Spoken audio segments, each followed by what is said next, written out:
আসসালামু আলাইকুম এভরিওয়ান, সবাই কেমন আছো? আশা করি সবাই ভালো আছো। আলহামদুলিল্লাহ আমিও ভালো আছি। হালকা স্টাইল স্কুল সেগমেন্টের নতুন আরেকটি ভিডিওতে তোমাদের সবাইকে স্বাগতম। সাথে আছি আমি সাদিয়া পারভিন, পড়াশোনা করছি ঢাকা বিশ্ববিদ্যালয়ের সমাজ বিজ্ঞান বিভাগে। আজকে আমরা ক্লাস 8-এর স্কলারশিপ প্রোগ্রামের একটি ক্লাস করব, বিজিএস ক্লাস, চ্যাপ্টার 5, বাংলাদেশ সরকারের রাষ্ট্র ও সরকার ব্যবস্থা নিয়ে। তো চলো আজকে আমরা শুরু করি। সরকারের শ্রেণী বিভাগ। মূলত সরকার কি? সরকার হচ্ছে একটা রাষ্ট্র চালনার ইঞ্জিন বলা যায়, মানে একটা রাষ্ট্র কোনোভাবে সরকার ছাড়া চলতে পারবে না। সরকারের যে মূল 4টা বিষয় রয়েছে, 4টা বিষয়ের মধ্যে প্রথম গুরুত্বপূর্ণ বিষয় হচ্ছে রাষ্ট্র। অর্থাৎ মনে করো তার হচ্ছে তোমার নির্দিষ্ট ভূখণ্ড আছে, জনগণ আছে, তার সার্বভৌমত্ব আছে, কিন্তু চালানোর মতো সরকার নাই। তাহলে কি ওই দেশ চলবে? চলবে না কিন্তু। তো সরকার হচ্ছে তোমার একটি দেশের একটি রাষ্ট্রের ইঞ্জিন বলা যায়। তো এই সরকার ব্যবস্থা, বাংলাদেশের সরকার ব্যবস্থা কেমন? আমরা জানি যে বাংলাদেশের সরকার ব্যবস্থা হচ্ছে এককেন্দ্রিক। এককেন্দ্রিক মানে হচ্ছে বাংলাদেশের কি কোনো প্রদেশ আছে? প্রদেশ নাই। সেটা শুধুমাত্র বাংলাদেশের হচ্ছে তোমার জাতীয় সংসদ থেকে পরিচালিত হয় এবং এটা স্থানীয় সরকারের মাধ্যমে সারা দেশের শাসন কাজ পরিচালনা করে। তাদের হচ্ছে 3টা বিভাগ রয়েছে: শাসন বিভাগ, আইন বিভাগ, শাসন বিভাগ এবং বিচার বিভাগ। তো এই সব কিছু মিলে তার গঠনতন্ত্র সম্পর্কে আমরা জানবো, কি কাজ, সরকার কিভাবে আসলে চলে, এই সব কিছু নিয়ে আজকে আমরা এ টু জেড জানবো। তো চলো সরকারি শ্রেণী বিভাগ নিয়ে আজকে আমরা জানি। সরকারের মধ্যে প্রথমত বলতেছে যে গণতান্ত্রিক সরকার এবং একনায়কতান্ত্রিক সরকার। তো গণতন্ত্র কি? গণতন্ত্র হচ্ছে জনগণ সরাসরি ভোট দিয়ে যাদেরকে নির্বাচিত করবে, তাদের নির্বাচিত প্রতিনিধি, তারা হচ্ছে গণতন্ত্র। আর একনায়কতন্ত্র মানে আমি আছি, আমার ইচ্ছা, আমি যতদিন ইচ্ছা থাকবো, আমি চেঞ্জ করব না, আমি আমার ক্ষমতা ছেড়ে যাব না। এটা হচ্ছে একনায়কতন্ত্র, মানে সেই থাকবে শুধু। তো গণতন্ত্রের ভিতরে 2টা ভাগ আমরা দেখতে পাচ্ছি, একটা হচ্ছে নিয়মতান্ত্রিক রাজতন্ত্র, একটা হচ্ছে প্রজাতন্ত্র। প্রজাতন্ত্র কি? প্রজাতন্ত্র হচ্ছে জনগণের তন্ত্র, অর্থাৎ জনগণের নিয়ম অনুযায়ী চলবে। আর হচ্ছে নিয়মতান্ত্রিক রাজতন্ত্র কি? আমার বাবা ছিল রাজা, আমি হচ্ছে তার ছেলে, আমিও এখন এসে রাজা হব। এটা হচ্ছে নিয়মতান্ত্রিক। এটা সৌদিতে মেনলি আছে, গ্রেট ব্রিটেনেও আছে, এই 2টা দেশে। আর কোনো জায়গায় এটা আসলে দেখা যায় না। এখন গ্রেট ব্রিটেনের মধ্যে দেখা যাচ্ছে তার যে অঙ্গরাজ্য রয়েছে।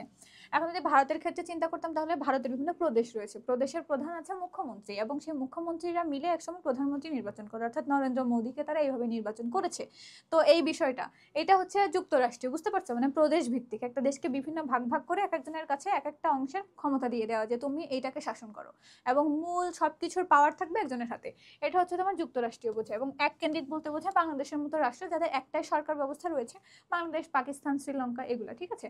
তো আর প্রজাতন্ত্র বলতে নিয়মতান্ত্রিক রাজতন্ত্র মানে ওই যে রাজা হবে, কিন্তু রাজারা তাদের ক্ষমতা এক এক সাইডে দিয়ে রাখবে, এরকম বোঝাচ্ছে নিয়মতান্ত্রিক রাজতন্ত্রের। প্রজাতন্ত্র হচ্ছে জনগণ যে ভোট দিয়ে আমরা নির্বাচন করি, এটা হচ্ছে প্রজাতন্ত্র। তো প্রজাতন্ত্রের সরকার হচ্ছে 2 ধরনের হয়, একটা হচ্ছে সংসদীয় সরকার, একটা হচ্ছে রাষ্ট্রপতি শাসিত সরকার। সংসদীয় মানে হচ্ছে সংসদীয় প্রধানমন্ত্রী এবং তার নেতৃত্বে যে মন্ত্রী পরিষদ গঠন করা হবে, প্রধানমন্ত্রী থাকবে মূল, এবং তার নেতৃত্বে যারা মন্ত্রীরা থাকবে, সেই মন্ত্রীরাই হচ্ছে রাষ্ট্র চালাবে। আর একটা হচ্ছে রাষ্ট্রপতি শাসিত সরকার, অর্থাৎ এখানে রাষ্ট্রপতির পাওয়ার থাকবে, সে যেটা বলবে সেইভাবে দেশ চলবে, ঠিক আছে। এটা হচ্ছে 2টা ভাগ প্রজাতন্ত্রের। তো এইখানে দেখো সংসদীয় যে সরকার, এখানে আমি বললাম যে এখানে প্রধানমন্ত্রী এবং মন্ত্রী পরিষদের ক্ষমতা থাকবে। তো এইখানে হচ্ছে আবার 2 ভাগ, যুক্তরাষ্ট্রীয় এবং এককেন্দ্রিক। ওই যে যদি ভারতের ক্ষেত্রের কথা চিন্তা করি, তাহলে যুক্তরাষ্ট্রীয় আসে, এবং বাংলাদেশের ক্ষেত্রে এককেন্দ্রিক আসে। আবার যখন তুমি রাষ্ট্রপতি শাসিত সরকার দেখবে, তখন এইখানে যুক্তরাষ্ট্র থাকতে পারে, এককেন্দ্রিক থাকতে পারে, অর্থাৎ রাষ্ট্রপতি তার বিভিন্ন প্রদেশের দায়িত্ব এক একজনকে দিয়ে রাখলো। আবার এককেন্দ্রিক বলতে শুধুমাত্র এক জায়গা থেকে সবকিছু ডিস্ট্রিবিউট হইলো, এটা হচ্ছে এককেন্দ্রিক। তো আশা করি এটা তোমরা ক্লিয়ার হতে পেরেছো। তারপরে দেখো বাংলাদেশের সরকার পদ্ধতি। তো প্রথমত হচ্ছে বাংলাদেশের এখানে একটা মানচিত্র, এই জায়গায় 2টা 4টা স্টার আছে, গণপ্রজাতন্ত্রী বাংলাদেশ সরকার লেখা, ঠিক আছে। এটা হচ্ছে সরকারের লোগো। তো বাংলাদেশের যে সরকার পদ্ধতি, এটা কিরকম সরকার পদ্ধতি? প্রথম কথা হচ্ছে বাংলাদেশ একটি গণতান্ত্রিক রাষ্ট্র। তারপরে দ্বিতীয় কথা কি? দ্বিতীয় কথা হচ্ছে এই যে বাংলাদেশের যে সরকার ব্যবস্থা, এটা হচ্ছে প্রজাতান্ত্রিক সরকার, অর্থাৎ প্রজা যেটা বলবে, প্রজার কথা হচ্ছে শেষ কথা। প্রজা যদি বলে যে এখন আমি তোমাদেরকে চাচ্ছি না, তোমরা নেমে আসো ক্ষমতা থেকে, তার নেমে আসা লাগবে, এইটা বিষয়। এবং এর কোনো প্রদেশ নেই। বাংলাদেশে কি কোনো প্রদেশ আছে? বাংলাদেশ তো একটাই দেশ, এবং এইটা সেন্ট্রাল ঢাকা থেকে এটা সবকিছু হচ্ছে জাতীয় সংসদ থেকে। তো এই জন্য এর কোনো প্রদেশ নেই। আরেকটা কি? কেন্দ্র থেকে শাসন কাজ পরিচালিত, অর্থাৎ এই যে কেন্দ্র থেকেই, ঢাকার কথা, তাই না? ঢাকাতে সব মন্ত্রীরা থাকে, বাংলাদেশ সচিবালয় এখানে, সুপ্রিম কোর্ট এখানে, তারপর হচ্ছে জাতীয় সংসদ এখানে। তো এইখান থেকেই সারা দেশে হচ্ছে শাসন কাজ পরিচালিত হয়। তারপর কি? সরকার প্রধান কে? প্রধানমন্ত্রী, এবং প্রধানমন্ত্রীর নেতৃত্বে হচ্ছে মন্ত্রী পরিষদ গঠিত, অর্থাৎ অন্যান্য যেসব মন্ত্রীরা রয়েছে তারা হচ্ছে কার নেতৃত্বে গঠিত? প্রধানমন্ত্রীর নেতৃত্বে গঠিত। তা আগের সরকারের বিষয়টা দেখলে তোমরা বুঝতে পারবা। তারপরে এখন আমরা যে অবস্থায় আছি, এখানে নিয়ম হচ্ছে তোমার যে সংসদ ভেঙে যাওয়ার 90 দিন আগে হচ্ছে নির্বাচনী সংক্রান্ত এই কাজ শুরু করতে হবে, আর যদি ইনস্ট্যান্ট ভেঙে যায় তাহলে ভেঙে যাওয়ার পরবর্তী 90 দিনের মধ্যে নির্বাচন দিতে হবে, কিন্তু এখনো পর্যন্ত আমরা সেটা দেখি নাই। তো দেখো বাংলাদেশের সরকার পদ্ধতির কথা আমরা যেটা বলেছি, তো হচ্ছে বাংলাদেশের সরকার পদ্ধতি নিয়ে আমরা আলোচনা করলাম। এখন দেখো এর কিছু বৈশিষ্ট্য রয়েছে, বাংলাদেশ সরকার ব্যবস্থার কিছু বৈশিষ্ট্যের মধ্যে আমি যে লোগোটার কথা বললাম, এই যে লোগো, এখন দেখো কি, এটা একটা গণতান্ত্রিক রাষ্ট্র, এককেন্দ্রিক রাষ্ট্র, মানে কেন্দ্র থেকে সবকিছু হয়, একটাই কেন্দ্র তার, এবং সংসদীয় পদ্ধতি, মন্ত্রিপরিষদ শাসিত সরকার। সংসদীয় পদ্ধতি অর্থাৎ মন্ত্রী, প্রধানমন্ত্রী এবং হচ্ছে তার অন্যান্য মন্ত্রীদের কাছে হচ্ছে মূলত ক্ষমতা থাকে। আর একটা কি বলছে, এটার নাম হচ্ছে প্রজাতান্ত্রিক সরকার, গণপ্রজাতন্ত্রী বাংলাদেশ সরকার। তাহলে বাংলাদেশ সরকারের নাম কি? গণপ্রজাতন্ত্রী বাংলাদেশ সরকার। ঠিক আছে, তো এইটা এখন 1972 সালে হচ্ছে তোমার এটা 15তম সংশোধনী হয়েছিল। আর এর যে একটা তোমার সংবিধান আছে, সংবিধান হচ্ছে একটা রাষ্ট্রের দলিল। এই দলিল দেখে মনে করো যে তুমি একটা হচ্ছে বিল্ডিং বানাবা, তো বিল্ডিং বানানোর জন্য প্রথমত ইঞ্জিনিয়ার কি করে, একটা নকশা তৈরি করে অন্য কোনো একটা কিছু দেখে, তো বা সেই ফরম্যাটে মনে করো তুমি শিকাগোর কোনো একটা বিল্ডিংকে ফলো করে বাংলাদেশে তুমি একটা বিল্ডিং বানাতে চাচ্ছ, সেই ক্ষেত্রে ইঞ্জিনিয়ার কি করবে, একটা নকশা তৈরি করবে, নকশা তৈরি করে ওইটা অনুযায়ী তোমাকে একটা নকশা করে দিবে, সেইটা দেখে তুমি আঁকাবা বা একটা বিল্ডিং তৈরি করবে, তাই না? এটাই হচ্ছে বিষয়। তো এই যে তোমার সংবিধানের বিষয়টাও এরকম এরকম একটা দলিল, যেটা দেখে আসলে এই রাষ্ট্রটাকে চালাতে হয়। তো এইখানে যে বিষয়টা সেটা হচ্ছে 1972 সালে এই যে সংবিধান, আমাদের যে সংবিধান আছে 1972 সালে, মানে 71 সালে মুক্তিযুদ্ধের পর যে 9 মাস আমরা দীর্ঘ একটা মুক্তিযুদ্ধ করলাম, এই যুদ্ধের পর আমাদের একটা সংবিধান তৈরি করা হয়, এই সংবিধান অনুযায়ী দেশটা চালানোর কথা। এখন এই সংবিধানের মধ্যে 72 সালে দেখো 15তম সংশোধনী, মানে 15 বার, অলরেডি এক বছরের মধ্যে হয়ে গেছে, মানে 72 সালেই 15 বারটার সংশোধন করা শেষ। তারপরে দেখো, তারপরে হচ্ছে বাংলাদেশের রাষ্ট্রীয় মূলনীতি। তো রাষ্ট্রীয় মূলনীতি হচ্ছে 4টা, একটা হচ্ছে জাতীয়তাবাদ, সমাজতন্ত্র, গণতন্ত্র, ধর্মনিরপেক্ষতা। ঠিক আছে, তাহলে রাষ্ট্রীয় মূলনীতি কয়টা? 4টা। কয়টা? 4টি। তাহলে এই স্লাইডে আমরা আপাতত এই 4টি সম্পর্কে জানলাম। এখন পরেরটা দেখো, যে জাতীয়তাবাদ। জাতীয়তাবাদ কি? আমরা জানি যে বাংলাদেশে হচ্ছে বিভিন্ন ভাষা এবং সংস্কৃতির মানুষ বসবাস করে। যদি তুমি পাহাড়ি অঞ্চলে দেখো তাহলে দেখবো এখানে আদিবাসীদের যে সংস্কৃতি, তারা যে ধরনের জামা কাপড় পরে, তাদের একটা নিজস্ব ভাষা আছে, তাদের খাবার দাবার আলাদা, তাদের হচ্ছে তোমার কি বলে, সবকিছু আলাদা, জীবনযাপন সবকিছু আলাদা, মানে আমাদের থেকে টোটালি তাদের আলাদা। কিন্তু তারপরেও কি আমরা একসাথে করে কি করেছি, তোমার হচ্ছে শুরু থেকে, মানে 47-এর পর থেকে যতগুলো আন্দোলন সংগ্রাম হয়েছে, আমরা দেশের মানুষ, আমরা হচ্ছে একই জাতি, বাঙালি জাতি, সেই হিসাবে আমরা একসাথে করে যুদ্ধ করেছি, সংগ্রাম করেছি, এবং এই দেশটাকে কি করেছি, স্বাধীন করেছি। তো সেই জায়গা থেকে আমাদের জাতীয়তাবাদের যে প্রশ্ন, সেটা কিন্তু জাতীয়তাবাদী চেতনা হচ্ছে খুবই ঐক্যবদ্ধ এবং সংগ্রামের চেতনা। এখানে বিভিন্ন ভাষা ও সংস্কৃতির মানুষ বসবাস করে, বিভিন্ন ধর্মের মানুষ বসবাস করে, কিন্তু তারা হচ্ছে দেশের প্রশ্ন যখন আসে তারা কিন্তু একতাবদ্ধ। তো এই বিষয়টাই মূলত এখানে ফোকাস করা হয়েছে, তোমরা বইয়ে দেখতে পাবা। মোটামুটি এটাই আলোচনা। এবং সমাজতন্ত্র বলতে কি বোঝায়? সমাজতন্ত্র বলতে বোঝায় হচ্ছে তোমার হচ্ছে সমতা, ন্যায্যতা, সবার সমান অধিকার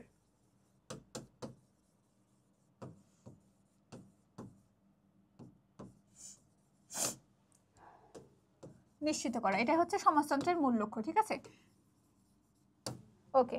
তারপর দেখো গণতন্ত্র। গণতন্ত্র মানে কি? মানুষের গণতন্ত্র, জনগণের তন্ত্র, অর্থাৎ জনগণ যেটা বলবে সে অনুযায়ী হবে, অর্থাৎ জনগণের তন্ত্র, আদেশ, জনগণ যা বলবে সেটাই। তাহলে হচ্ছে দেশের সরকার ব্যবস্থায় কি করতে হবে? জনগণের অংশগ্রহণ নিশ্চিত করা, অংশগ্রহণ নিশ্চিত করা। এটা মূলত ব্যাখ্যা টাইপের কোশ্চেনে আসবে, তখন তোমরা সুন্দর মতো এটার ব্যাখ্যা করে দিবা। বইয়ে আছে আরো ডিসকাশন। ধর্ম নিরপেক্ষতা কি? যে এক ধর্মের মানুষ বসবাস করবে, প্রত্যেক ধর্মের প্রতি সম্মান, তাই না? সম্মান, যে জায়গা থেকে আমাদের কি এসেছে? অসাম্প্রদায়িকতা, অসাম্প্রদায়িকতা, অসাম্প্রদায়িক বাংলাদেশ কথাও বলতে পারি আমরা। তাহলে যে ধর্ম নিরপেক্ষতা, এই জায়গা থেকে অসাম্প্রদায়িক বাংলাদেশের চেতনাটি এসেছে। কিরকম? মনে করো হচ্ছে একজন মুসলিম, সে আজান দিচ্ছে, নামাজ পড়তেছে, একই সময়ে তার পাশের পাড়ায় হচ্ছে পূজা হচ্ছে, দুর্গাপূজা হচ্ছে, কালী পূজা হচ্ছে, তো কেউ কারো কোনো ধরনের ক্ষতি করতেছে না, যে সে তার ধর্ম স্বাধীনভাবে পালন করতে পারতেছে, মুসলিম এবং হিন্দু একইভাবে পারতেছে, এবং অন্যান্য যেসব ধর্মাবলম্বী যেসব মানুষ আছে তারাও তাদের ধর্ম নির্বিঘ্নে পালন করতে পারতেছে। এটাই হচ্ছে আসলে ধর্ম নিরপেক্ষতা, অর্থাৎ মানে যার ধর্ম সে পালন করুক, কারো কোনো হস্তক্ষেপ নেই ধর্মের বিষয়ে, এটা হচ্ছে ধর্ম নিরপেক্ষতা। তারপরে হচ্ছে তোমার সংবিধানের কিছু বৈশিষ্ট্য, প্রধান প্রধান বৈশিষ্ট্য। তো সংবিধানের মূলনীতি কিন্তু 4টা পেয়েছি আমরা, ওই 4টা। এখন যদি বলে যে বৈশিষ্ট্যের কথা, তাহলে বৈশিষ্ট্যের কথায় আসো যে রাষ্ট্র পরিচালনার মূল দলিল হচ্ছে সংবিধান। এখন 1972 সালের 10ই এপ্রিল গণপরিষদের প্রথম একটা অধিবেশন হয়। এই অধিবেশনে ডক্টর কামাল হোসেনকে সভাপতি করা হয় এবং এই সভাপতি করার পর ওনার নেতৃত্বে একটা সংবিধান প্রণয়ন কমিটি গঠন করা হয়। কবে এটা? এটা কিন্তু হচ্ছে তোমার 1972 সালে, ঠিক আছে, 1972 সালের 10 এপ্রিল। তো এটা গঠন করা হয়। তো এখানে গঠন করার পর তোমার হচ্ছে দেখা যায় তার 6 মাসের মধ্যে একটা খসড়া প্রণয়ন করে, অর্থাৎ এই বিষয়গুলো সংবিধানে থাকতে হবে। মানে একটা তোমার মনে করো যে মানে সরাসরি এটা কিন্তু সংবিধান না, এটার একটা খসড়া, অর্থাৎ যে এরকমটা করলে হয় দেখাচ্ছে, প্রথমত একদম আসল কপি না, মানে ফাইনাল পরীক্ষা না, টেস্ট পরীক্ষা, ঠিক আছে। তো এই খসড়া প্রণয়ন করা হয় 6 মাস, এবং এই যে খসড়াটা এটা নিয়ে আলোচনা করা হয় গণপরিষদে কবে? 72 সালে 30 অক্টোবর। কবে? 30 অক্টোবর। তাহলে 10ই এপ্রিল গঠন করা হয়েছে, তার 6 মাস পরে অক্টোবর মাসে হচ্ছে তোমার যে কি করা হয়েছে এটা নিয়ে আলোচনা করা হয়েছে। এবং এই যে 30 অক্টোবর আলোচনা করা হয়েছে, 4 নভেম্বর মানে তার 4-5 দিন পর হচ্ছে তোমার এটার অনুমোদন পেয়েছে এই সংবিধানের, যে হ্যাঁ এটা সংবিধান। তারপর ওই 72 সালে কিন্তু 15তম সংশোধনী হয়েছে। আবার 17তম সংশোধনী কবে হয়েছে দেখো, এটা হচ্ছে 17, এ পর্যন্ত সংবিধান হচ্ছে তোমার 17 বার সংশোধন করা হয়েছে। মানে সংবিধান কিন্তু একেবারে স্ট্রিক্ট একটা বিষয় না, এটা সময়ের পরিবর্তনে যদি দরকার হয় আমরা প্রয়োজনের সাপেক্ষে সংসদের, জাতীয় সংসদের যেসব সদস্য রয়েছেন, সংসদ সদস্য 350 জন, মোট 300 জন হচ্ছে নির্বাচিত পুরুষ, এখানে মহিলাও থাকতে পারে যদি সে প্রতিদ্বন্দ্বিতা করে জিতে আসে, এবং বাকি আরো 50 জন থাকে নারী সদস্য, এটা সংরক্ষিত আসনে। টোটাল যে 350 জন, এর মধ্যে যদি 3 ভাগের 2 ভাগ মানুষ এটার পক্ষে রায় দেয় তাহলে সেটা চেঞ্জ করতে হবে, যদি না দেয় তাহলে করা যাবে না। তো বিষয় হচ্ছে এই পর্যন্ত 17 বার এটা সংশোধন করা হয়েছে। এখন 17তম বার যে সংশোধন করা হয়েছে সেই তারিখটা হচ্ছে তোমার 8ই জুলাই 2018। কবে? 8ই জুলাই 2018, এই তারিখটা মনে রাখবো, 2018 সালের 8ই জুলাই। তারপর দেখো আমাদের যে বাংলাদেশের যে সংবিধান, এর কিছু প্রধান কিছু বৈশিষ্ট্য নিয়ে এখানে আলোচনা করা হয়েছে। তাহলে সংবিধানের বৈশিষ্ট্যের মধ্যে দেখি, প্রথম বৈশিষ্ট্য হচ্ছে গণপ্রজাতন্ত্রী সরকার, মানে এই দেশে একটা গণপ্রজাতন্ত্রী সরকার থাকবে, এটা হচ্ছে সংবিধানের প্রথম বৈশিষ্ট্য। দ্বিতীয় বৈশিষ্ট্য হচ্ছে সংসদীয় পদ্ধতির সরকার, অর্থাৎ সংসদীয় পদ্ধতির সরকার মানে ক্ষমতা থাকবে কার কাছে? সংসদ সদস্য, মানে অর্থাৎ মন্ত্রী পরিষদ এবং প্রধানমন্ত্রীর হাতে হচ্ছে মূল ক্ষমতা থাকবে, রাষ্ট্রপতি শাসিত সরকার না, সংসদীয় পদ্ধতির সরকার হবে। তারপর কি? লিখিত সংবিধান। সংবিধান কি কারো কারো মৌখিক থাকে, কিন্তু বাংলাদেশের সংবিধান কি? লিখিত সংবিধান। কি সংবিধান? হচ্ছে লিখিত সংবিধান। এখন মৌখিক একটা সংবিধান আছে একটা দেশে, সেটা হচ্ছে ইউকে, গ্রেট ব্রিটেন। 4 নম্বর হচ্ছে রাষ্ট্রীয় মূলনীতি। এখন রাষ্ট্রীয় মূলনীতি আমরা জানি, রাষ্ট্রীয় মূলনীতি কয়টা? এই যে তোমার 4টা, ওই যে আমরা প্রিভিয়াস 4টা হচ্ছে তোমার নিয়ে আলোচনা করে আসছি, গণতন্ত্র, সমাজতন্ত্র, ধর্মনিরপেক্ষতা আর জাতীয়তাবাদ। এখানে হচ্ছে তারপরে রাষ্ট্রধর্ম। রাষ্ট্রধর্ম হচ্ছে ইসলামকে স্বীকৃতি দেওয়া হচ্ছে রাষ্ট্রধর্ম হিসেবে। তবে এমন নয় যে অন্য ধর্মের যেসব মানুষজন আসে তাদের প্রতি আমরা মানে সহিংস আচরণ করবো, মারামারি কাটাকাটি করবো না, তুমি এই ধর্ম পালন করতে পারবে না, এই হচ্ছে পূজার সময় পূজা করতে পারবে না, তোমার মূর্তি ভেঙে দেওয়া হবে, এসব কিন্তু আমাদের সংবিধানেই নেই। তার মানে এরকম যদি কেউ করে থাকে তাহলে কিন্তু সেটা অবশ্যই অন্যায়, কারণ হচ্ছে অন্যান্য ধর্মের প্রতি সহনশীল থাকার আহ্বান করা হয়েছে, যে যার ধর্ম সে সুন্দর মতো পালন করবে। তারপরে কি? জাতি ও জাতীয়তা। জাতি হিসাবে হচ্ছে আমরা বাঙালি জাতি। কি জাতি হিসাবে? বাঙালি জাতি। এবং জাতীয়তার কথা যখন আসবে, ন্যাশনালিটি, তখন কিন্তু হচ্ছে আমরা বাংলাদেশি, ঠিক আছে। জাতীয়তা হচ্ছে বাংলাদেশি এবং জাতি হিসাবে হচ্ছে আমরা বাঙালি জাতি। তো এটা ক্লিয়ার করবা। তারপর এক কেন্দ্রিক সরকার, অর্থাৎ বাংলাদেশে তো হচ্ছে বিভিন্ন প্রদেশ নাই, একটাই কেন্দ্র এবং কেন্দ্র থেকে সবকিছু পরিচালিত হয়। তো সেই ক্ষেত্রে বাংলাদেশের সংবিধানের বৈশিষ্ট্য হচ্ছে বাংলাদেশ হবে এক কেন্দ্রিক সরকার, এক কক্ষ বিশিষ্ট আইনসভা, মানে এখানে যে আইনসভা রয়েছে পার্লামেন্ট, মানে হচ্ছে জাতীয় সংসদ, তো এইখানে হচ্ছে তোমার এই যে সভাকক্ষটা হবে এটা হচ্ছে এক কক্ষ বিশিষ্ট। কোনো কোনো দেশে দুই সভা মানে 2 কক্ষ বিশিষ্ট আইনসভা রয়েছে, যেমন ভারত। বাংলাদেশের হচ্ছে সংবিধানে উল্লেখ করা রয়েছে এখানকার আইনসভা হবে এক কক্ষ বিশিষ্ট। সরি। তারপরে দেখো মৌলিক অধিকার। সংবিধানে হচ্ছে আমাদের যে মৌলিক অধিকার 5টা, এখন 6টা, যে শিক্ষা, স্বাস্থ্য, খাদ্য, বস্ত্র, বাসস্থান, শিক্ষা, চিকিৎসা এবং এর সাথে বিনোদনটাকে যুক্ত করা হয়েছে। এগুলো হচ্ছে মৌলিক অধিকার, সংবিধান দ্বারাই স্বীকৃত। অর্থাৎ একজন মানুষ, আমরা যারা সাধারণ নাগরিক বা হচ্ছে যে কোনো মানুষ এদেশের, তার হচ্ছে অধিকার রয়েছে, মৌলিক অধিকার যাতে তার পূরণ হয়, ঠিক আছে, এটা সংবিধান স্বীকৃত। তারপরে কি? জনগণের সার্বভৌমত্ব, অর্থাৎ জনগণ যেটা চাইবে সেটা করতে পারবে, জনগণের সার্বভৌমত্ব নিশ্চিত করতে হবে। তারপরে 11 নম্বরে বলা হচ্ছে যে হচ্ছে তোমার কি? বিচার বিভাগের স্বাধীনতা। বিচার বিভাগ স্বাধীন, মানে বিচার বিভাগের উপরে কেউ কোনো হস্তক্ষেপ করতে পারবে না। তারপরে সার্বজনীন ভোটাধিকার, অর্থাৎ সব ধরনের মানুষ তার ভোটাধিকার প্রয়োগ করতে পারবে, নারী পুরুষ বা হচ্ছে তোমার আদিবাসী হোক বা যাই হোক, মানে আমরা হই, সমতলের বাসিন্দা হই, যাই হই, সবাই তাদের ভোটাধিকার প্রয়োগ করতে পারবে, সার্বজনীন ভোটাধিকার এটা বলে বোঝানো হয়েছে। নির্বাচন অনুষ্ঠানের কথা যেটা বললাম, যদি হচ্ছে সংসদ ভেঙে যায় তাহলে তার পূর্ববর্তী 90 দিন আগে থেকে প্রিপারেশন নিতে হবে নির্বাচনের। এবং যদি সংসদ মানে হুট করে ভেঙে যায়, যেমন প্রধানমন্ত্রী চলে গেল 5ই আগস্ট, হুট করে ভেঙে গেছে জাতীয় সংসদ, তো সংসদ যখন ভেঙে যাবে তখন পরবর্তী 90 দিনের মধ্যে হচ্ছে নির্বাচন দেওয়ার কথা, এটা সংবিধান স্বীকৃত, কিন্তু আমরা দেখেছি এখনো হয় নাই।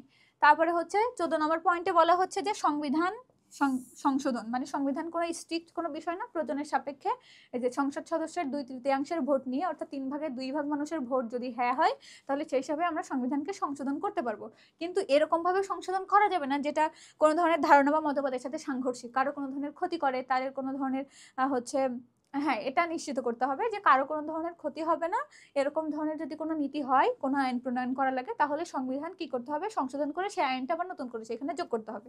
ঠিক আছে, তো এখানে যেটা লিখিত সংবিধান আমরা দেখলাম, লিখিত সংবিধান অর্থাৎ লিখে রাখতে হবে। এখন আমাদের যে সংবিধান, এই সংবিধানের ভাগ হচ্ছে 11টা। যেমন তুমি যখন একটা রচনা পড়ো, রচনার মধ্যে অনেকগুলো পয়েন্ট থাকে না, মধ্যে কিন্তু ওই পয়েন্টগুলো মনে করো অনুচ্ছেদ এবং ভাগ থাকে। যে যদি তুমি নাটক দেখো তাহলে পর্ব 1, পর্ব 2, পর্ব 3 এরকম আসে না, তো এটাই সংবিধানের যে ভাগ, এটা হচ্ছে 11টা ভাগ। কয়টা ভাগ? 11টা ভাগ। এবং এর মধ্যে 11টা ভাগের মধ্যে অনুচ্ছেদ রয়েছে, এরকম ছোট ছোট রচনার যেরকম পয়েন্ট পড়ো ওরকম পয়েন্ট। অনুচ্ছেদ রয়েছে কয়টা? 153টা অনুচ্ছেদ রয়েছে, এবং একটা প্রস্তাবনা রয়েছে। তাহলে এগুলো কিন্তু মনে রাখতে হবে, এটা খুবই ইম্পর্টেন্ট কোশ্চেন, এটা স্কলারশিপের জন্য খুবই গুরুত্বপূর্ণ। তারপর দেখো আমরা দেখবো হচ্ছে বাংলাদেশ সরকারের বিভিন্ন অঙ্গ ও কাজ। এখন বাংলাদেশ সরকার বিভিন্ন অঙ্গ বলতে তিনটা অঙ্গ হচ্ছে, একটা হচ্ছে আইন বিভাগ, একটা হচ্ছে শাসন বিভাগ, একটা হচ্ছে বিচার বিভাগ। তো আইন বিভাগের কথা আসলে জাতীয় সংসদ। এই জাতীয় সংসদের কাজ কি? জাতীয় সংসদের কাজ হচ্ছে তোমার আইন প্রণয়ন করবে এবং নীতি নির্ধারণ করবে। কি করবে? আইন প্রণয়ন করবে, নীতি নির্ধারণ করবে। কিন্তু ওই জাতীয় সংসদের যে সদস্য রয়েছে 350 জন, তাদের 2/3 ভোট নিশ্চিত করতে হবে, তারপরে এটা চেঞ্জ করতে পারবে, তার আগে পারবে না। আর হচ্ছে শাসন বিভাগের কথা যেটা বললাম, সেটা হচ্ছে এটা কোথায়, জাতীয় সংসদ কোথায় বলতো? এটা হচ্ছে ঢাকা শেরেবাংলা নগরীতে অবস্থিত। আর শাসন বিভাগ হচ্ছে বাংলাদেশ সচিবালয়, এটা মতিঝিলের এখানে অবস্থিত। এখানে হচ্ছে তোমার যারা সচিব তারা এখানে থাকে আর কি, তাদের সবকিছু পরিচালিত হয় এখান থেকে। সরকারের যে শাসন কাজ এগুলো পরিচালিত হয় হচ্ছে বাংলাদেশ সচিবালয় থেকে। মানে এখানে যে শাসনের জন্য এসব আইন প্রণয়ন করলো, নীতি নির্ধারণ করলো, এখন ওই নীতি নির্ধারণ আসলে হচ্ছে কিনা এইসব কিছু দেখভাল করে হচ্ছে তোমার বাংলাদেশ সচিবালয়, এবং শাসন কাজ পরিচালিত করে হচ্ছে বাংলাদেশ সচিবালয়। এবং বিচার বিভাগ হচ্ছে, বিচার বিভাগের সর্বোচ্চ স্তর হচ্ছে সুপ্রিম কোর্ট। কি কোর্ট? Supreme court. এই যে বিচার বিভাগের এটা সর্বোচ্চ স্তর। এখন সুপ্রিম কোর্টের কিছু ভাগ আছে, 2টা ভাগ, একটা হচ্ছে আপিল বিভাগ, একটা হচ্ছে হাইকোর্ট বিভাগ। তো এটা নিয়ে আমরা জানবো। তাহলে এটা হচ্ছে 3টা অঙ্গ সম্পর্কে আমরা জানলাম। এই যে এদের গঠন সম্পর্কে মোটামুটি বলেছি। এখানে জাতীয় সংসদ, এই যে শেরেবাংলা নগরে, এটা হচ্ছে জাতীয় বাংলাদেশ সচিবালয়, এটা হচ্ছে সুপ্রিম কোর্ট। এরা কি কি কাজ করে এর গঠন সম্পর্কে তো বললাম। তারপরে দেখো আইন বিভাগ। তো আইন বিভাগে হচ্ছে এই যে আমাদের সংসদ যেটা হবে, জাতীয় সংসদ নির্বাচন, এটার মেয়াদ হচ্ছে 5 বছর। কত বছর? 5 বছর। এখানে দেখো সাধারণ আইন তৈরি ও পরিবর্তন, মানে যে কোনো ধরনের আইন তৈরি করা যাবে এবং পরিবর্তন করা যাবে, কিন্তু শর্ত কি? ওই ভোট কিন্তু নিশ্চিত করতে হবে যে 350 জন যে সংসদ সদস্য রয়েছে তাদের 3 ভাগে 2 ভাগ মানুষ এখানে যদি রায় দেয় হ্যাঁ এটা পরিবর্তন করো বা এই আইনটা যুক্ত করো, তাহলে করা যাবে। তারপরে কি? দেশের জনমতকে প্রকাশ করা। বাংলাদেশের মানুষ, আমাদের যেহেতু আমরা বাংলাদেশ নিয়ে কথা বলছি, তো বাংলাদেশের মানুষ কি চায়, তাদের জনগণের মতামত কি, এটা প্রকাশ করে হচ্ছে আইন বিভাগ অর্থাৎ জাতীয় সংসদ। তারপর সরকারের আয় ব্যয় নিয়ন্ত্রণ করে, সরকার আয় কত করে, ব্যয় কত করে, এগুলো নিয়ন্ত্রণ কে করে? জাতীয় সংসদ করে। তারপর হচ্ছে সংবিধান প্রণয়ন ও সংশোধন। সংবিধান প্রণয়ন করে এবং সেটাকে সংশোধন করে। এই যে 17তম সংশোধন লাস্ট হইলো 2018 সালের 8ই জুলাই। তো এই সবগুলো সবকিছু হয় হচ্ছে সংসদে। তারপর রাষ্ট্রপতির বিরুদ্ধে যদি কোনো অভিযোগ আনে কেউ, তাহলে সেটা বিবেচনা করা হচ্ছে জাতীয় সংসদ। তার মানে এই যদি কোনো ধরনের অভিযোগ উত্থাপিত হয় তাহলে সেটা বিবেচনা করে কে? আইন বিভাগ অর্থাৎ জাতীয় সংসদ। তারপর কি? জাতীয় বাজেট অনুমোদন ও কর ধার্য করা। অর্থাৎ আমাদের যে জুন জুলাই মাসে প্রথমত মানে সরকার আসার পরে প্রতি বছর জুন জুলাই আমাদের কি হয়? বাজেট ধার্য করা হয়, বাজেট পাস করা হয়। তো যে বাজেট পাস করতে গেলে এটা কোথায় করতে হবে? এটাও জাতীয় সংসদ করতে হবে। এবং যদি কোনো ধরনের পণ্য উৎপাদন করা হয়, সেটা যে কর ধার্য করানো ট্যাক্স, আড়ং থেকে যখন একটা ড্রেস কিনতে যাবা তখন কিন্তু ওই ড্রেসের পাশে প্লাস লেখা থাকে না, প্লাস ট্যাক্স এত, ভ্যাট এত লেখা থাকে না, তাহলে ওই যে ভ্যাট মানে ওটাই হচ্ছে কর ধার্য করা। তো আমাদের বিভিন্ন ধরনের কর রয়েছে, শুল্ক সম্পর্কে আগে জেনেছি। তো শুল্ক ব্যবসায়িক ক্ষেত্রে এটাও অবশ্যই ব্যবসায়ের অন্তর্গত। তো যখন তুমি কোনো একটা জিনিসপত্র কিনবা তখন তোমার কিন্তু এক্সট্রা কিছু টাকা সরকারকে দিতে হয়। তো কোন দ্রব্যে কত % ট্যাক্স দিতে হবে সেটাই হচ্ছে তোমার ট্যাক্স মানে কর। তো সেটা দিতে হবে, সেটার অনুমোদনও এই জাতীয় সংসদে হয়ে থাকে। তারপরে শাসন বিভাগের মধ্যে বলছে যে দেশের ভিতরে যে কোনো ধরনের শান্তি শৃঙ্খলা বজায় রাখার জন্য যা কিছু করা দরকার সেটা শাসন বিভাগ করে থাকে। এখন শাসন বিভাগের হচ্ছে আমরা জানলাম যে বাংলাদেশ সচিবালয়, তো উচ্চ পর্যায়ের মন্ত্রী, হ্যাঁ উচ্চ পর্যায়ের যে তোমার হচ্ছে সচিব থেকে শুরু করে একদম যদি লোয়ার লেভেলে চিন্তা করি তাহলে গ্রামের যে ইউনিয়ন পরিষদের যে চৌকিদার থাকে তাদের পর্যন্ত আসলে শাসন বিভাগটা বিস্তৃত, মানে সেই পর্যন্ত বিভিন্ন মাধ্যমে হচ্ছে তোমার শাসন কাজটা পরিচালনা করা হয়। তারপর স্বাধীনতা সার্বভৌমত্ব রক্ষার ক্ষেত্রেও তাহলে এটার গুরুত্ব রয়েছে শাসন বিভাগের, অর্থাৎ বাংলাদেশ সচিবালয়ের। তারপরে কি বিদেশের সঙ্গে বন্ধুত্বপূর্ণ সম্পর্ক গড়ে তোলে। এগুলো হচ্ছে সবকিছু শাসন বিভাগের বৈশিষ্ট্য। তারপর বিচার বিভাগের কথা বললাম, বিচার বিভাগ যে সুপ্রিম কোর্ট সর্বোচ্চ বিচার বিভাগ, এর দুইটা ভাগ, একটা হচ্ছে আপিল এবং একটা হচ্ছে হাইকোর্ট। তো এইখানে হচ্ছে তোমার এর কাজ কি, এর কাজ হচ্ছে তোমার দুষ্টের দমন করা, অপরাধীর বিচার ও ন্যায় প্রতিষ্ঠা করে কি করা, নাগরিকের জীবন সুন্দর ও সহজ করা হচ্ছে বিচার বিভাগের কাজ। তাহলে মোটামুটি সুপ্রিম কোর্ট বিচার বিভাগের কাজ, তারপরে হচ্ছে তোমার শাসন বিভাগ বাংলাদেশ সচিবালয়, তারপরে হচ্ছে তোমার আইন বিভাগ, জাতীয় সংসদ, সবকিছু সম্পর্কে আমরা মোটামুটি জেনেছি, এগুলোই সরকারের অঙ্গ। তারপরে হচ্ছে স্থানীয় সরকারের কাঠামো কার্যাবলী। স্থানীয় সরকার মূলত 3 স্তর বিশিষ্ট। একটা দেখো বলতেছে প্রথম বলতেছে যে ইউনিয়ন পরিষদ একদম গ্রামে ইউনিয়ন পরিষদটা কিভাবে গঠিত, দেখো কয়েকটা ওয়ার্ড বা গ্রাম মিলে হচ্ছে তোমার একটা ওয়ার্ড, মানে এরকম থাকে এত নম্বর ওয়ার্ড, এক একটা গ্রামকে এক একটা ওয়ার্ড হিসেবে দেখা হয়। তো কয়েকটা গ্রাম মিলেই হচ্ছে ইউনিয়ন পরিষদ গঠিত, অর্থাৎ কয়েকটা ওয়ার্ড মিলে, ঠিক আছে। তো ইউনিয়ন পরিষদ যে গঠিত হয়, ইউনিয়ন পরিষদের একজন চেয়ারম্যান থাকে এবং 9 জন হচ্ছে মেম্বার থাকে, নির্বাচিত সদস্য থাকে মেম্বার, তারা হচ্ছে ছেলে। এখানে মেয়েও দাঁড়াইতে পারে কিন্তু নর্মালি ছেলেরা দাঁড়ায়। তো সেই ক্ষেত্রে ওই 9 জন নির্বাচিত হয় এবং যে মনে করো হচ্ছে তোমার প্রতি 3 ওয়ার্ড মিলে এক একজন করে হচ্ছে তোমার মহিলা প্রার্থী দাঁড়ায়, তারা হচ্ছে ওই মেম্বারের সমতুল্য। তো মোট হচ্ছে এখানে 12 জন এবং চেয়ারম্যান, মোট 13 জনকে নিয়ে হচ্ছে ইউনিয়ন পরিষদ গঠিত। আর উপজেলা পরিষদের কথা বললাম, এর পরের ধাপ হচ্ছে উপজেলা পরিষদ, তারপর হচ্ছে জেলা পরিষদ। তো এই যে 3 স্তর বিশিষ্ট যে স্থানীয় সরকার বাংলাদেশে রয়েছে, তাহলে সেই 3 স্তর বিশিষ্ট 3টা স্থানীয় সরকার কি কি, একটা হচ্ছে ইউনিয়ন পরিষদ, একটা হচ্ছে উপজেলা পরিষদ, একটা হচ্ছে জেলা পরিষদ। তাহলে এটা আশা করি তোমাদের মনে থাকবে। তারপর দেখো এই যে তোমার হচ্ছে স্থানীয় সরকারের কাঠামোর মধ্যে 2 ভাগে ভাগ করেছে, একটা হচ্ছে গ্রামাঞ্চল, একটা হচ্ছে শহরাঞ্চল। তো গ্রামাঞ্চলের মধ্যে ইউনিয়ন পরিষদ, উপজেলা পরিষদ, একটা জেলা পরিষদ, 3 ভাগ। এবং শহরাঞ্চলের মধ্যে দেখো কি পৌরসভা, সিটি কর্পোরেশন। তাহলে কিন্তু এটা হচ্ছে তোমার গ্রাম অঞ্চলে, ঠিক আছে, এই 3টা। আর হচ্ছে তোমার শহরাঞ্চলে দেখি,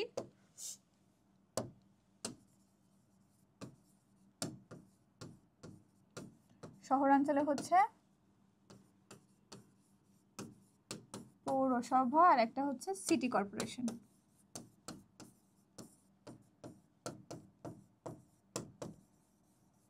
ঠিক আছে, আশা করি বুঝবা। দেখো তাহলে 2 ভাগে গেল।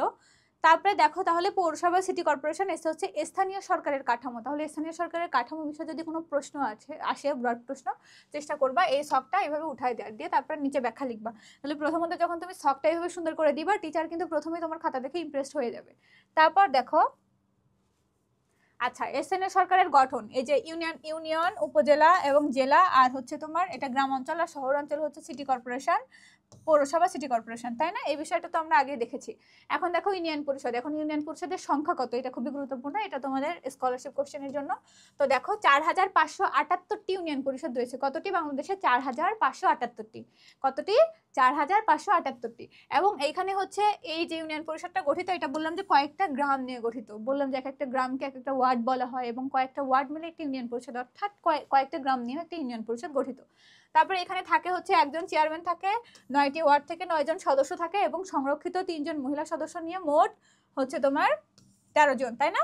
9 আর 3 12 আর 1 13 জন নিয়ে হচ্ছে ইউনিয়ন পরিষদ গঠিত। আর উপজেলা পরিষদের বিষয়ে আসো, চেয়ারম্যান থাকে একজন, ভাইস চেয়ারম্যান থাকে একজন, মহিলা ভাইস চেয়ারম্যান থাকে, এবং ওই যে তোমার হচ্ছে উপজেলা থাকে, উপজেলার সব ইউনিয়ন পরিষদের ও পৌরসভার যে চেয়ারম্যান এবং সকল যে মহিলা থাকে, মহিলা সদস্য যারা থাকে, মানে সংরক্ষিত আসন থেকে যেসব মহিলা সদস্য থাকে, তাদের 3 ভাগের 1 ভাগ এখানে আসে, এই উপজেলা পরিষদে আসে। ঠিক আছে, তাহলে মোট উপজেলা পরিষদ হচ্ছে 495টা। এটা কিন্তু খুবই গুরুত্বপূর্ণ, এই সংখ্যাটা মনে রাখবা, 495টা। তারপরে দেখো জেলা পরিষদ কয়টা? 64। যেহেতু জেলা 64টা, তাহলে জেলা পরিষদ কয়টা হবে? 64টা হবে। তাহলে এটা দেখো 61টি স্থানীয় সরকার বিষয়ক মন্ত্রণালয়ের অধীনে। তাহলে যে 64টা, তার মধ্যে 61টা হচ্ছে স্থানীয় সরকার বিষয়ক মন্ত্রণালয় যেটা সেটার অধীনে, আর বাকি তিনটা তার অধীনে না। এখন বাকি তিনটা দেখো, এই যে খাগড়াছড়ি, বান্দরবান, রাঙামাটি, এটা হচ্ছে পার্বত্য চট্টগ্রাম বিষয়ক মন্ত্রণালয়ের অধীনে, ঠিক আছে। তাহলে এটা এই তিনটা হচ্ছে পার্বত্য চট্টগ্রাম বিষয়ক মন্ত্রণালয়ের অধীনে, আর বাকি 61টা হচ্ছে স্থানীয় সরকারের তোমার হচ্ছে মন্ত্রণালয়ের অধীনে, ঠিক আছে, স্থানীয় সরকার বিষয়ক মন্ত্রণালয়ের অধীনে। তাহলে এখানে তোমাদের কিন্তু একটা কোশ্চেন এরকম হতে পারে যে কোনো একটা জেলার নাম দিল, মনে করো হচ্ছে তোমার দিল শেরপুর, তো বললো যে এটা কার অধীনে, তখন কিন্তু তুমি কনফিউজড হয়ে যাবে। তুমি পড়েছো যে খাগড়াছড়ি, বান্দরবান, রাঙামাটি, এই তিনটা হচ্ছে পার্বত্য চট্টগ্রাম বিষয়ক মন্ত্রণালয়ের অধীনে। তাহলে এটা কিসের? তাহলে ওই যে তোমার শেরপুর, ওটা কিন্তু ময়মনসিংহ বিভাগে, তাহলে এইখানে কিন্তু উল্লেখ নাই, মানে 61টার মধ্যে একটা হচ্ছে শেরপুর। তাহলে এই শেরপুর কোথায়? শেরপুর হচ্ছে তোমার স্থানীয় সরকার বিষয়ক মন্ত্রণালয়ের অধীনে। এটা কিন্তু একটা মানে কৌশলগত একটা কোশ্চেন থাকবে, তো এটা নিয়ে তোমরা একটু সচেতন থাকবা। তারপর দেখো এখানে বলা হচ্ছে যে একজন চেয়ারম্যান 20 জন সদস্য নিয়ে, একজন চেয়ারম্যান থাকবে, তারপর হচ্ছে 20 জন সদস্য থাকবে, 20 জন সদস্য নিয়ে হচ্ছে জেলা পরিষদ গঠিত। এখন এই যে 20 জন যে সদস্য থাকবে, এর মধ্যে 5 জন অবশ্যই মহিলা সদস্য হবে, ঠিক আছে, 5 জন কি হবে? মহিলা সদস্য হবে। তারপর পৌরসভার দিকটা আসো, পৌরসভা হচ্ছে 331টি, এটা খুবই গুরুত্বপূর্ণ, এটা খুবই গুরুত্বপূর্ণ, এটা ঠিক করে রাখবা। দেখো এখন পৌরসভায় কারা থাকে? মেয়র থাকে, এবং প্রতিটা যে ওয়ার্ড থেকে কাউন্সিলর থাকে, কি থাকে? কাউন্সিলর থাকে, এবং সব ইউনিয়ন পরিষদের যে চেয়ারম্যান এবং যে সদস্য থাকে তারা হচ্ছে অন্যান্য যেসব তোমার হচ্ছে পৌরসভার যে চেয়ারম্যান, সরি, পৌরসভার বা অন্যান্য জায়গার যেসব হচ্ছে সকল ইউনিয়ন পরিষদের যেসব চেয়ারম্যানরা থাকে এবং যে সদস্যরা থাকে তাদের মাধ্যমে এরা নির্বাচিত হয়, ঠিক আছে। তারপরে দেখো সিটি কর্পোরেশন, সিটি কর্পোরেশন হচ্ছে 12টা, এর মধ্যে হচ্ছে ঢাকায় হচ্ছে দুইটা, দুইটা হচ্ছে কেন? দেখো বিভাগ কয়টা? বিভাগ হচ্ছে 8টা, ঠিক আছে, 8টা বিভাগ, 8টা বিভাগের তো 8টা থাকবে বিভাগের শহর, আশা করি বিভাগগুলোর নাম তোমরা জানো। তো তারপরে হচ্ছে বাকি, আর হচ্ছে ঢাকার মধ্যে কিন্তু একটা এক্সট্রা থাকতেছে, কারণ ঢাকার মধ্যে দুইটা, ঢাকাও তো একটা বিভাগ। তো ঢাকার মধ্যে দুইটা হচ্ছে ঢাকা উত্তর মহানগর, একটা ঢাকা দক্ষিণ মহানগর, মানে ঢাকা উত্তর সিটি কর্পোরেশন, ঢাকা দক্ষিণ সিটি কর্পোরেশন, তার মানে এখানে ঢাকার মধ্যে উত্তর দক্ষিণ দুইটা ভাগ। তাহলে এখানে কিন্তু 9টা চলে আসলো, ঢাকা সহ যে বিভাগগুলো আমরা ধরলাম 9টা চলে আসলো। এখন বাকি আর 3টা, এটা হচ্ছে কুমিল্লা, একটা একটা হচ্ছে কুমিল্লা, একটা হচ্ছে নারায়ণগঞ্জ, সরি, কুমিল্লা, নারায়ণগঞ্জ, আর একটা হচ্ছে তোমার গাজীপুর, ঠিক আছে, কুমিল্লা, নারায়ণগঞ্জ, গাজীপুর, মনে থাকবে। তাহলে হচ্ছে 8টা বিভাগের 8টা, তার মধ্যে ঢাকা যে বিভাগ, তো এখানে দুইটা চলে আসতেছে, একটা হচ্ছে উত্তর, ঢাকা দক্ষিণ। তাহলে এখানে ওই ঢাকা সহই কিন্তু 9টা চলে আসতেছে, মানে বিভাগের তো 8টা হয়, কিন্তু ঢাকা যেহেতু দুইটা, তার মানে একটা বেশি, তার মানে 9টা চলে আসলো। আর যে বাকি 3টা, সেটা হচ্ছে তোমার একটা হচ্ছে কুমিল্লা, একটা হচ্ছে নারায়ণগঞ্জ, একটা হচ্ছে গাজীপুর। তাহলে এই যে টোটাল হচ্ছে 12টা সিটি কর্পোরেশন, আশা করি 12টা মনে থাকবে। এই যে এখানে সবকিছু লিখে দিয়েছে। তারপর দেখো স্থানীয় সরকারের কাজ, স্থানীয় সরকারের কাজ কি? এই যে রাস্তাঘাট, স্থানীয় সরকার বলতে একজন যদি গ্রাম পর্যায়ে দেখি, ইউনিয়ন পরিষদের লোকজনদের কাজ কি, যারা চেয়ারম্যান থাকে, যে হচ্ছে গ্রামের কোনো অসচ্ছল মেধাবী শিক্ষার্থী তাদের বৃত্তির ব্যবস্থা করা, রাস্তাঘাটের ব্যবস্থা করা, তারপরে হচ্ছে বিধবা ভাতা, বয়স্ক ভাতা, এগুলোর ব্যবস্থা করা।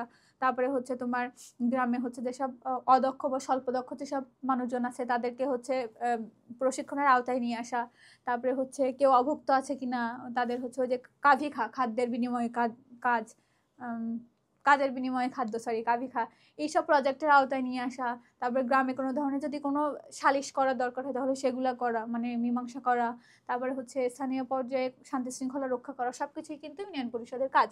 তো তারপর হচ্ছে নিরাপদ ও পরিষ্কার পানির ব্যবস্থা করা। তো এখানে বলা হচ্ছে দেখো উন্নয়নমূলক কিছু কাজ এবং বিচার কাজ, যে সালিশের কথা বললাম, তথ্য প্রচার, বিভিন্ন ধরনের তথ্য প্রচার করা, যে এখন কোভিডের সময় মাইক নিয়ে কিন্তু ইউনিয়ন পরিষদ থেকে হচ্ছে প্রচারণা করা হয় যে আপনারা এই দূরত্ব মেনটেন করুন, এই ভ্যাকসিন গ্রহণ করুন, এটা করুন, সেটা করুন, এই সব। তারপরে জনকল্যাণমূলক কাজ, তারপর হচ্ছে জনস্বাস্থ্য রক্ষা, শান্তি রক্ষা, পরিবার পরিকল্পনা, অর্থাৎ সন্তান যে কয়টা নিতে হবে, এবং হচ্ছে এই যে পরিবার পরিকল্পনার জন্য কি কি স্টেপ, মানে হচ্ছে জন্ম নিয়ন্ত্রণের জন্য যেসব জিনিসপত্র ব্যবহার করতে হয়, এগুলোর দাম কমানো, এগুলো হচ্ছে যাতে এলাকার লোকজন হচ্ছে সহজে পায়, এসব ব্যবস্থা, এসব কিছু নিশ্চিত করা। এবং এখানে প্রাথমিক চিকিৎসা বা হচ্ছে তোমার যেগুলা বয়স্ক মানে লোকজনদের যে চিকিৎসা দেওয়া হয়, প্রাথমিক যে তোমার শিক্ষা দেওয়া হয়, এই সব কিছুই হচ্ছে মানে নিশ্চিত করার কাজ হচ্ছে তোমার এই ইউনিয়ন পরিষদের কাজ। তাহলে এই ছকটা যদি মনে রাখো তাহলে ইউনিয়ন পরিষদের কাজ নিয়ে মোটামুটি সমস্যা হবে না, কিন্তু এটা তোমাদের বার্ষিক পরীক্ষার জন্য কিন্তু অনেক গুরুত্বপূর্ণ। তারপরে উপজেলা পরিষদের কাজ কি? উপজেলা পরিষদের কাজ হচ্ছে ইউনিয়ন পরিষদের বাইরে একটা ইউনিয়নের সাথে অন্য ইউনিয়নের যোগাযোগ রক্ষার জন্য যেসব রাস্তাঘাট সেগুলো নির্মাণ করা, কালভার্ট, সেতু, এগুলো নির্মাণ করা। তারপর হচ্ছে নিরাপদ এবং সুপেয় পানি ব্যবস্থা করা, কোনো মানুষ খাবারের অভাবে আছে কিনা তাদের খাবার নিশ্চিত করা। তারপরে হচ্ছে শিক্ষা প্রতিষ্ঠানের হাসপাতাল, শিক্ষা প্রতিষ্ঠান, এইসব কিছু মানে নির্মাণ করা, এইসব কিছুই কিন্তু উপজেলা পরিষদের কাজ। তারপরে জেলা পরিষদের কাজ কি, এখানেও ওই যে তোমার হচ্ছে উপজেলার বাইরে পৌরসভার আর কি এইসব যেসব রাস্তাঘাট সেতু কালভার্ট যা কিছু রয়েছে উন্নয়নমূলক সবকিছুই কাজ করাই হচ্ছে তোমার জেলা পরিষদের কাজ। মোটামুটি এদের কাজ সব সেম, এগুলো ব্রড কোশ্চেনে আসবে হিসেবে তোমরা পারবা। এবং পৌরসভার কাজ কি, এখন পৌরসভার কাজ হচ্ছে তোমার যে ওই ওয়ার্ড কাউন্সিল এগুলার বাইরে হচ্ছে যেসব ক্ষেত্রগুলো রয়েছে এখানে মানে শিক্ষাও আসবে, রাস্তাঘাট আসবে, সুপেয় পানি আসবে, যাতে হচ্ছে বাজারে তোমার হচ্ছে যে ভেজাল পণ্য এইসব যাতে বিক্রি করতে না পারে সেদিকে ব্যবস্থা গ্রহণ করবে, এই সব কিছুই হচ্ছে পৌরসভার কাজ। তাহলে আশা করি এটা নিয়েও তোমাদের সমস্যা হবে না। সিটি কর্পোরেশনের কাজ মেইনলি হচ্ছে তোমার এই যে ঘর বাড়ির যেসব স্ট্রাকচার করে না, নকশা করে না, এই নকশাগুলো ঠিক করা, তারপর হচ্ছে রাস্তার সাইডে অপরিকল্পিতভাবে কোনো ধরনের ঘর বাড়ি কেউ তৈরি করতেছে কিনা সেটা মানে তদারকি করা। তারপর হচ্ছে রাস্তায় যে তোমার আমরা যে রোড সাইডে দেখি বিভিন্ন ধরনের গাছপালা লাগানো হয় রাস্তার মাঝখান দিয়ে সৌন্দর্য বর্ধনের জন্য। তারপরে হচ্ছে তোমার কি করা হয় যে সিটি কর্পোরেশনের আওতায় কিন্তু ময়লা টয়লা এগুলো পরিষ্কার করা হয়, এই সব যে কাজগুলো সবকিছু কিন্তু সিটি কর্পোরেশনের কাজ। তো এই বিষয়ে বিস্তারিত আছে তোমাদের বইয়ে, তোমরা ব্রড কোশ্চেনে অ্যান্সার করার মতো এরকম সুন্দর মতো গুছিয়ে পেয়ে যাবা। তারপর সরকার পরিচালনা হচ্ছে সুশাসন। সরকার পরিচালনার জন্য সুশাসন কিন্তু অনেক গুরুত্বপূর্ণ। কেন গুরুত্বপূর্ণ? কারণ হচ্ছে তোমার যদি একজন সরকার কতটা হচ্ছে তোমার ভালো কাজ করেছে বা হচ্ছে কতটুকু সফল, এটা কিন্তু তার সুশাসন দিয়েই নিশ্চিত মানে মাপ করা হয়। দেশে ভালোভাবে শাসন করেছে, দুর্নীতি জবাবদিহিতা মানে দুর্নীতি যাতে না থাকে এবং স্বচ্ছতা জবাবদিহিতার একটা জায়গা থাকে, এই মাধ্যমেই কিন্তু হচ্ছে তোমার সরকার পরিচালনা মানে যে রাষ্ট্র পরিচালনা করে এটা ব্যর্থতা বা সফলতা নির্ভর করে এটার উপরেই। ঠিক আছে, তো দেখো আমরা কিছু বহু নির্বাচনী প্রশ্ন দেখি যে বাংলাদেশের সংবিধান এ পর্যন্ত কতবার সংশোধিত হয়েছে। 17বার সংশোধিত হয়েছে। আমরা জানি 2018 সালের 8ই জুলাই এটা হচ্ছে লাস্ট সংশোধিত হয়েছে। তাহলে লাস্ট যে ডেটটা ওই ডেটটা হচ্ছে আমরা লিখে দিই 2018 সালের লাস্ট 17তম, তাই না? 17তম। তারপর দেখো রাষ্ট্র পরিচালনার মূলনীতি 4টি কোথায় লিপিবদ্ধ করা আছে? কোথায় যে মূলনীতি 4টা, ওই 4টা কিন্তু সংবিধানে হচ্ছে তোমার করা, তাই না? ওই যে সংবিধানে কি কি ছিল? জাতীয়তাবাদ, তারপরে হচ্ছে তোমার সমাজতন্ত্র, গণতন্ত্র, আর একটা হচ্ছে ধর্মনিরপেক্ষতা।